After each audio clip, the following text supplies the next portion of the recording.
Hello and welcome to AmakhosiTalks. Well, Khosi Nation, things couldn't be even more difficult for us. I must admit it's one of the most difficult times, which I'm sure will go down into the history books as one of the darkest moments in the club's history. However, as Khosi faithfuls, we stand with the club. We keep the belief that surely this too shall pass, and with each day that passes by, we will reclaim our glory and we will once again return to our rightful place. In that spirit, guys, please do subscribe to the channel if you are new around here, and also please do give this video a like as it helps the channel to grow and reach more Khosi fans out there. Without wasting any more time, let's get to today's video. Let's talk AmakhosiTalks. Well, Khosi Nation, as we are all aware, on Saturday we take on Petro de Luanda in our third game of the CAF Champions League group stage. Needless to say, this is a very important match for us because not only is there 3 points on the line, but our chances of advancing to the next round depends on it. I personally feel like if we fail to win this game, then we should just kiss our chances of advancing goodbye, because it will be very difficult to change the situation if we fail to pick up at least a win in all 3 opening matches of the group stage. As things stand, the group has almost taken shape and things aren't looking good for us. Talking about things not going for us, it was exactly the situation in our last game against Wydad, where we were humbled to a 4-0 defeat. Now, in my point of view, and considering how we have played all season, I didn't feel as though we were that bad in terms of how we played. There was a sense of desire from our players. We showed some form of fighting spirit, which is what you need when playing away from home.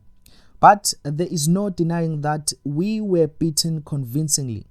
Now, the one big difference which I saw between the two sides is that Wydad were very decisive and clinical in their final third on the pitch. They always looked like scoring whenever they entered our final third. And if it weren't for some clever sweeper keeping from Itumeleng Khune, the score margin could have been way more embarrassing. And that for me is one area where I think all season we have had problems with. We are not decisive enough when we get to the final third of our opponents. There is a lack of movement and penetration on the opponent's last line. Now, I'm sure Coach Gavin Hunt is well aware of this, and I do hope that he eventually gets everything sorted. Speaking of Coach Gavin Hunt, now after that 4-0 loss, much like the recent results going against us, he has come under fire. A lot of people have been asking for him to resign, as it's been quite some time now and he doesn't seem to get things in order. Of course, other rumors do speculate that Gavin Hunt struck a deal with the Kaizer Chiefs management that no matter what happens this season, he will be given time up until he can buy the players that he wants, and only then will he be judged on the team's performances.